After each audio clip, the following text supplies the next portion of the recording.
Okay, I'm sat here today with Professor Melanie Ilic. Melanie, thank you for doing a video profile. What's your kind of position here in the university?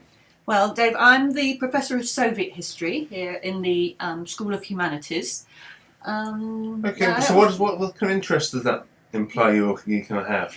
My interest in teaching and research are mainly in Russian and Soviet history. I teach across that area, but my research is largely in Soviet history, and my publications relate largely to work in Soviet women's history. I've published a good range of texts in that area. That's women in the Stalin period, women in the Khrushchev era, and I've recently published a whole book of life stories of Soviet women. This is an interview project where women tell me about their lives, and these are women who were born in the Soviet Union before the end of the Second World War. So it's not just kind of book-based research, you've actually been and talked to people and kind of had these kind of live interviews that are fed into your work. I go very regularly to Russia itself. I've been working in Moscow in the archives there for more than 20 years, 25 years, and I work a lot with international specialists in the field of Soviet history.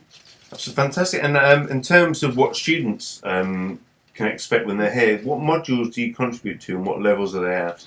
We have a strand of Russian and Soviet history that runs right the way through our history degree programs. So in the first year, our students will take a study on the Russian Revolution, where we start by looking at the period from Alexander II and the emancipation of the serfs in 1861, and we go right the way through the period of the Revolution and up to 1921.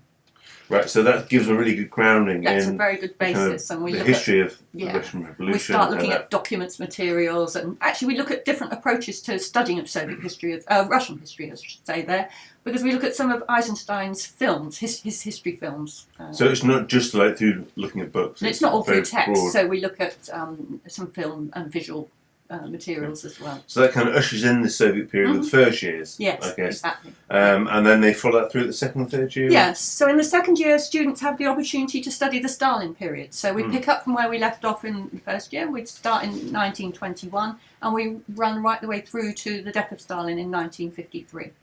Right.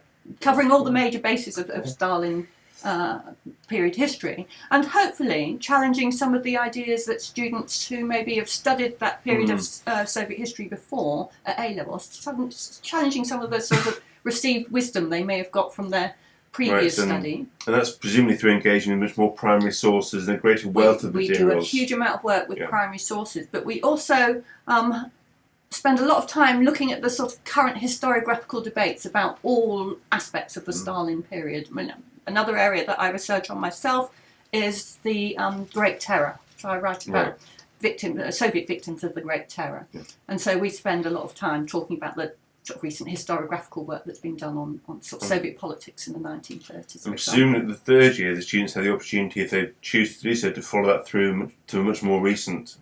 Absolutely. So in the third year, students can take a module on post-Stalin Soviet history. So we pick up where we left off in 1953, and we run right the way through to the collapse of the Soviet Union in 1991. So students would all history students would do the first year module that gives them a background in the Russian Revolution. Then some can choose, if they're really interested by Russian history, to opt into more and more of it as they go through the course. Absolutely. So they can take the period right the way through from 1861 right the way through to 1991, or they might just decide to stop their Russian history studies after the first year. And move to some of the other modules. But then they could choose either or both of the modules that follow on from that. So they can choose to either get kind of a real grounding in some of the key roots of Soviet and Russian history, or they could choose to go even further and really kind of engage with it in detail. Yeah, and of course students might choose to do a topic in this area for their final year dissertation as well. So the students potentially could come out of the degree with those three very substantial modules and dissertation in there, with a level of knowledge that just completely going to transcend what they would have had when they arrived. Absolutely, and for their dissertation work they usually engage in an original topic, maybe that we haven't even covered in the classes at all. Right, so a real opportunity to do something kind of unique as an emerging historian themselves. Yeah, absolutely, and to engage with some current debates that maybe haven't found their way into publication yet as well. That's fantastic, thank you, and thanks Melanie.